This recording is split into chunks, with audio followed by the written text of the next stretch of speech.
Ng ating dakilang Diyos ay mapapasa atin sa gabi ito. Taas natin ang ating mga kamay. Dakila at makapangyarihan naming Ama, ang aming Panginoong Jesucristo. Kami po ay lubos sa nagpapasalamat sa mga sandaling ito na iyo pong ipinagkaloob sa bawat isa sa amin, ang mga tunay na Pilipino na mayroong tunay na pagmamahal at tunay na malasakit sa bayang ito. Narito po ang bawat isa sa amin, Ama, upang idulog sa inyo pong panan ang aming mga kahilingan at mga dalangin. Amin pong hinihiling sa inyong dakilang pangalan ang tunay na pagbabago na aming inaasam sa bansang ito. Dalangin po namin na ang inyong pong kapangyarihan ang siyang manguna sa lahat ng aming gagawin sa gabing ito.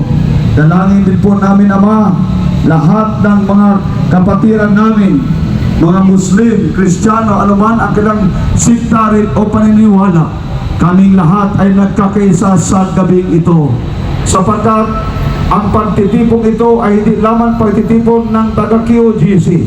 Marami ngayon nandito, mga kapatiran naming mga Muslim, mga kapatiran namin na iba't iba ang kanilang pananampalataya. Ngunit sa gabing ito, kami ay nagkakaisa para sa isang dalangin at panawagan ng isang tunay na pagbabago sa aming pinakamamahal na bansang Pilipinas. Aba, dalangin po ng bawat isa na kayo po ang gagabay sa lahat ng aming gagawin sa gabing ito. At dalangin po namin ang inyo pong kapangyarihan ang siyang manaig, Ama. Kaya sa gabing ito po ay aming idadalangin sa inyo pong dakila at makapangyarihang pangalan. Sa pangalan ng aming Panginoong Jesucristo, ang lahat ay magsabi ng Amen. Yun! Manatili po tayo nakatayo. Ang pambansang awit. Pambansang awit.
At ating iparinig ang sigaw ng pagkakaisa ng mamamayang Pilipino. Bayan, bayan, bayan ko!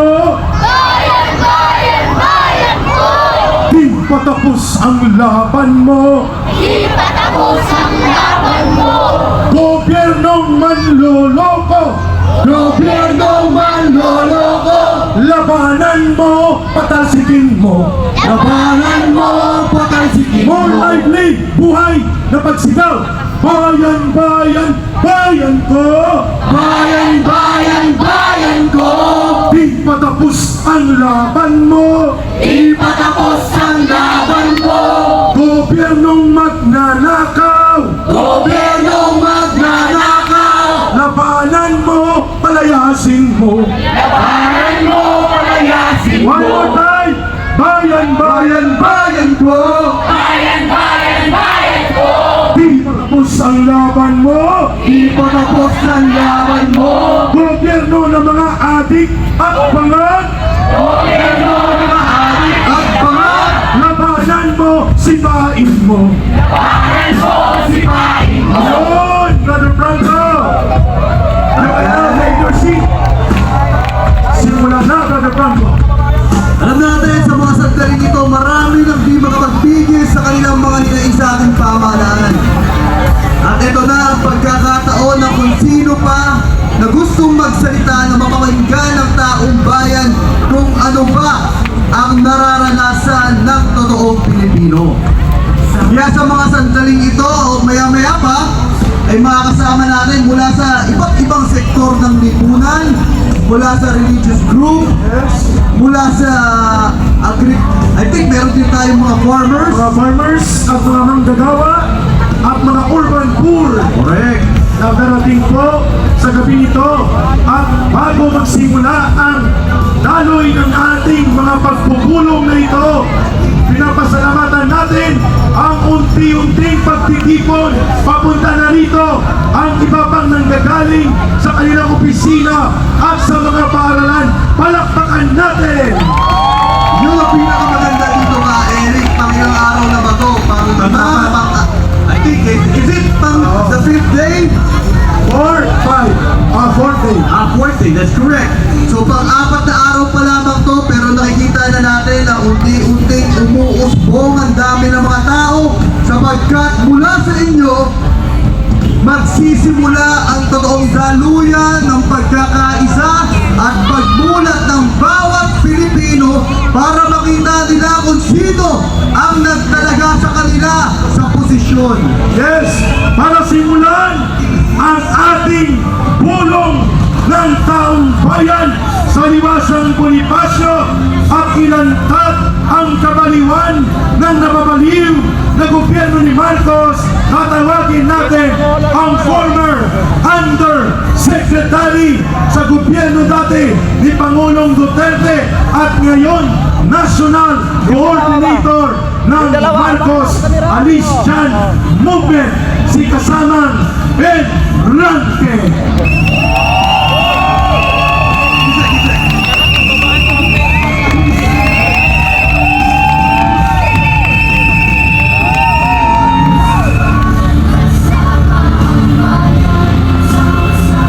Isang malungkot na linggo sa taong bayan dahil sa pagkupkup ng QOG sa isang pangag na presidente. Malungkot dahil sinusupil na ang demokrasya sa isang presidente na nilagay natin sa Malacanang na isang baliw. Baliw!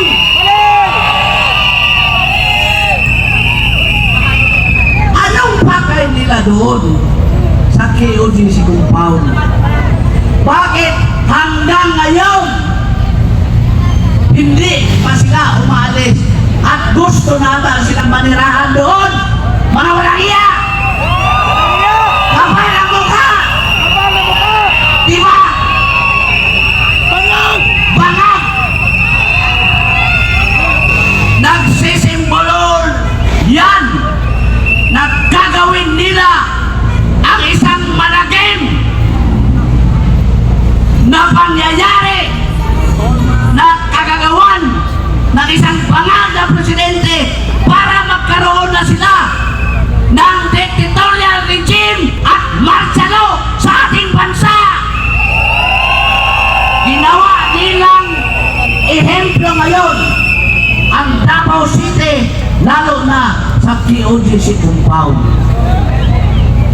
Never again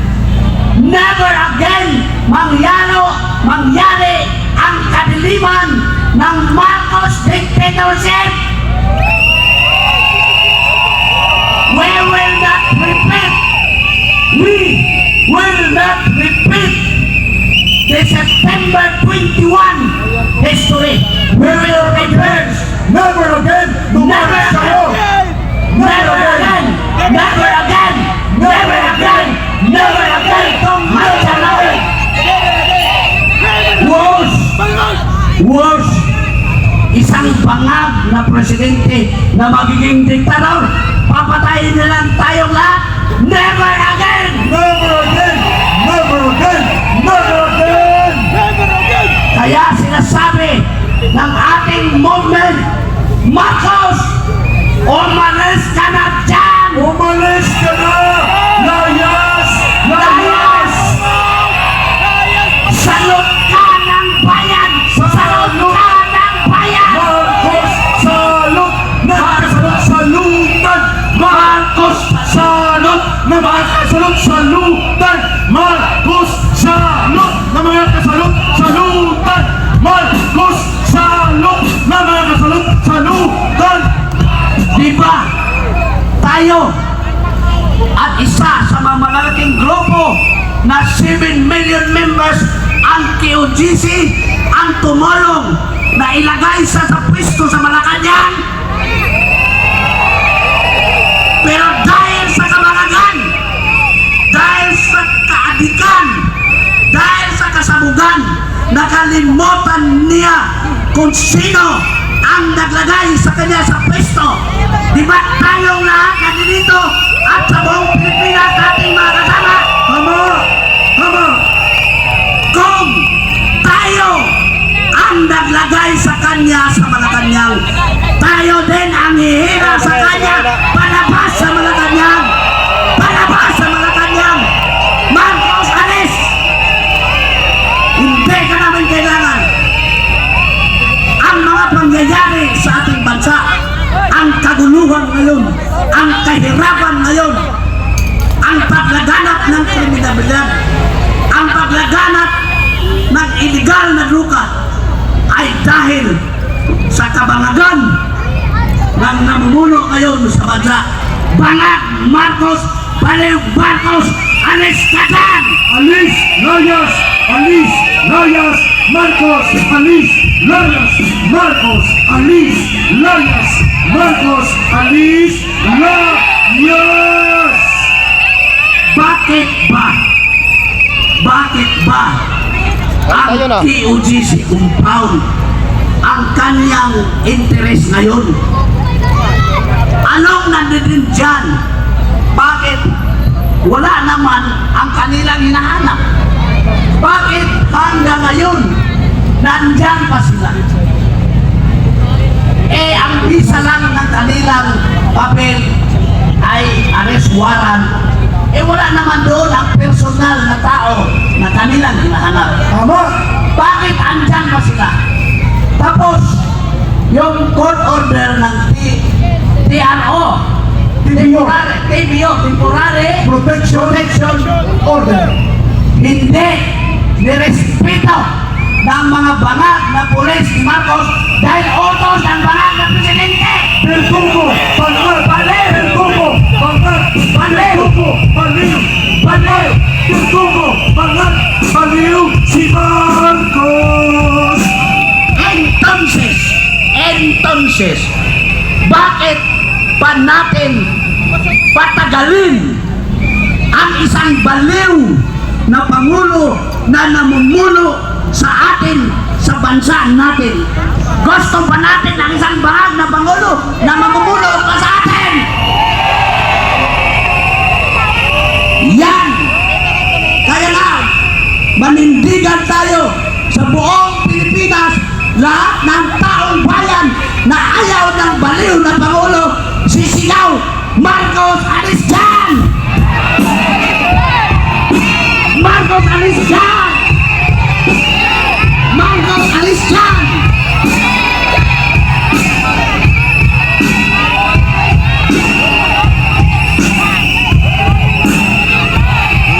Tingnan mo ang ginawa sa KOGC. Sisirain nila ang paaralan ng kabataan doon. Parehas na din yan na ang isang bangag, ang isang adik, ang isang sabog na presidente ay sinisira niya ang kinabukasan ng ating kabataan. Sinisira niya ang kinabukasan ng kabataan sa bansa na siyang pag-asa ng ating bayan.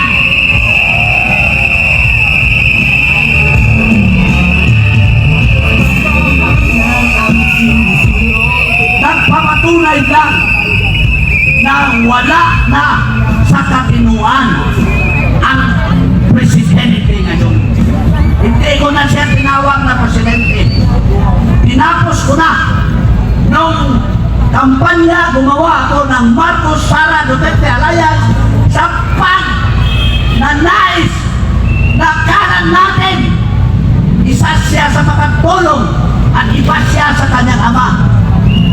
ginawa po ang Marcos Sara Duterte Alliance bilang mukha ng Unitem para ilagay sa pwesto.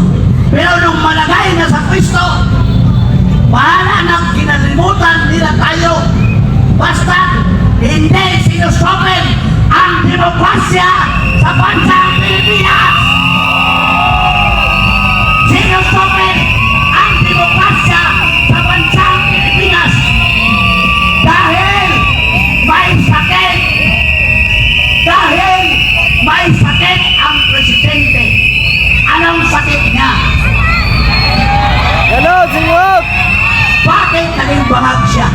Dahil sira na ang kanyang kidney mula noong nag-addiction siya sa cocaine.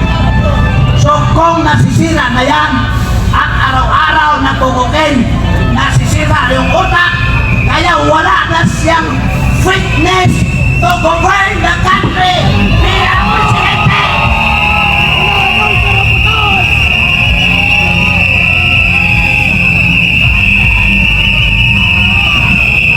Kaya ang Marcos Arisian movement nanawagan sa kanyang pag-alis because Bangag Marcos Jr. is seriously ill that he cannot continue to perform his duties and responsibilities for the country dahil para siyang baliw, mga adik. Yan ang presidente ngayon sa Pilipinas.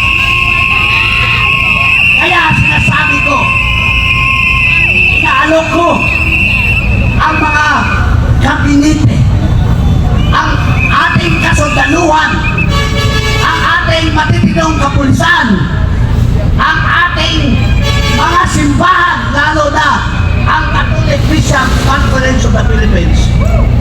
Hindi na matinaw ang presidente dahil sa kanyang pagkabaliw dahil adik, sabog, at sa kabaliw ngayon. Kaya nga, ito ang nangyayari sa atin ngayon.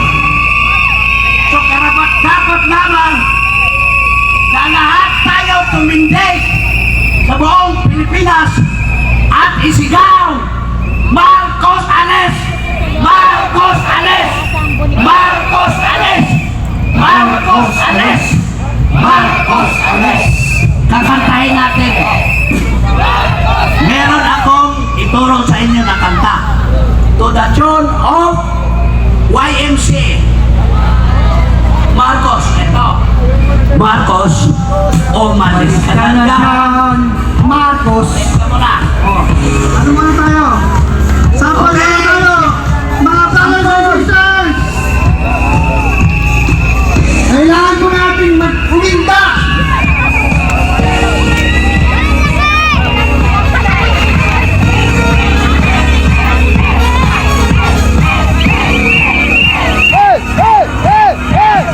Marcos, umalis ka na dyan. Marcos, kailangan. Marcos, salot ka ng bayan. Yan, yan, yan, yan, yan. Banal yan, Marcos. Umalis ka na dyan. Marcos, sagot ka ng bayan. Marcos, hindi ka kailangan. Yan, yan, yan. Yan. Bakal yan! Bakal yan! Marcos, alis yan! Umalis ka na dyan! Di ka kailangan! Sa ka ng bayan! Umalis ka na dyan! Everybody! Marcos! Umalis ka na dyan! Sige! Marcos! Di ka kailangan! Marcos! Salot ka ng bayan! Yan! Banal yan! Yan! Salot yan! Yan! Yan! Huwag niyo marami yung yung natin. Umalis ka na dyan, Marcos. Di ka kailangan, Ay, doon. Marcos. Salot ka ng bayan. Yan, yan, yan. Sabog, sabog, sabog!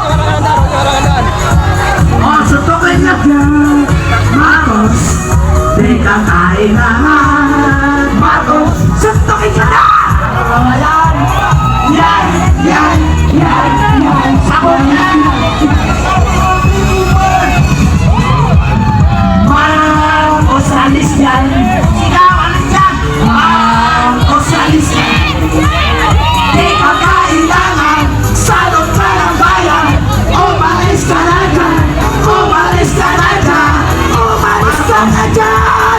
Umalis ka na dyan, Marcos. Salot ka ng bayan, Marcos. Di ka kailangan. Yan. Adik yan. Salis dyan, Marcos, salis dyan. Di ka kailangan. Salot ka ng bayan. Umalis ka na dyan. Umalis ka na dyan. Umalis ka na dyan, Marcos. Salot ka ng bayan, Marcos. Salot ka ng bayan. Yan. Tanong yan! Everybody! Marcos, alis dyan! Marcos, alis dyan!